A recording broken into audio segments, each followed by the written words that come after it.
নমস্কার। অনেকের কোশ্চেন হচ্ছে যে যদি কোনো টেনেন্টের এগেনস্টে কোনো ওনার মামলা করে উচ্ছেদের, সেটা কতদূর ভ্যালিড, সে মামলাটা টিকবে কি না, সেক্ষেত্রে কী কী করা যেতে পারে। First of all, a owner can file eviction suit, কোনো ডিসপিউট নেই। এভিকশন নোটিশও বাই ওয়ান ওনার দিতে পারে বা ল্যান্ডলর্ড দিতে পারে, কোনো ডিসপিউট নেই, দুটোই ভ্যালিড। ওনার যদি এভিকশন স্যুট ফাইল করেন বা এভিকশন নোটিশ দেন, দুটোই ভ্যালিড। সমস্যাটা অন্য জায়গায়। যদি অন্য কোনো ওনার অবজেকশান দেন যে আমি একে তুলতে চাই না, বা ওনার কাছ থেকে ভাড়া নিয়ে নেন নোটিশ দেওয়ার পরও বা মামলা করার পরও, তাহলে কিন্তু মামলাটা ক্ষতিগ্রস্ত হয়ে যাবে। সেখানে কিন্তু কিছু করার থাকবে না, কারণ ল্যান্ডলর্ড বা ওনারদের প্রত্যেকেরই রাইট আছে ভাড়া নেওয়ার। এক্ষেত্রে ভাড়া নিলে তাহলে আপনি মামলাটা চালাতে পারবেন না। এগুলো কীভাবে প্রোটেকশান দিতে হয়, যে অন্য ওনারদের সঙ্গে বা ল্যান্ডলর্ডদের সঙ্গে কথা বলুন, তারা যে ভাড়াটা পায় সেই শেয়ারটা তাদের দিয়ে দিন, মামলাটা আপনি চালাতেই পারেন।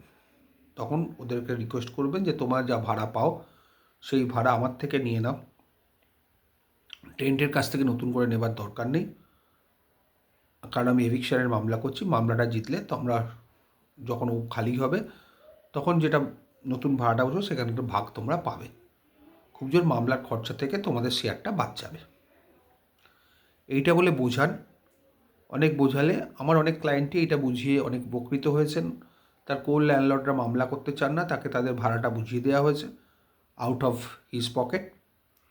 যখন মামলা জিতেছেন, ঘর খালি পেয়েছেন, নতুন ভাড়াটা যখন ইন্ট্যাক্ট হয়েছে, তখন হিসেব করে যে যার টাকা পেয়ে গেছে তাতেই খুশি। নির্ভর করে মেন্টালিটির ওপরে।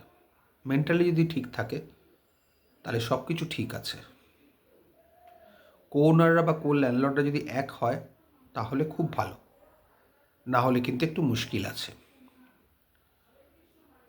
সুতরাং সবসময় মাথায় রাখতে হবে যে ওনাররা যেন মামলায় কোনো অবজেকশন না দেয় বা কোনো রকম রিটিন স্টেটমেন্ট ফাইল না করে,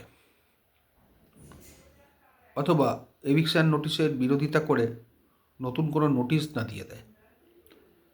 এইগুলো যদি মেনটেন করা যায় তাহলে মামলা করতে বা মামলা লড়তে বা মামলা জিততে কোনো বাধা নেই। ওনারদের কোঅপারেশনটা খুব দরকার।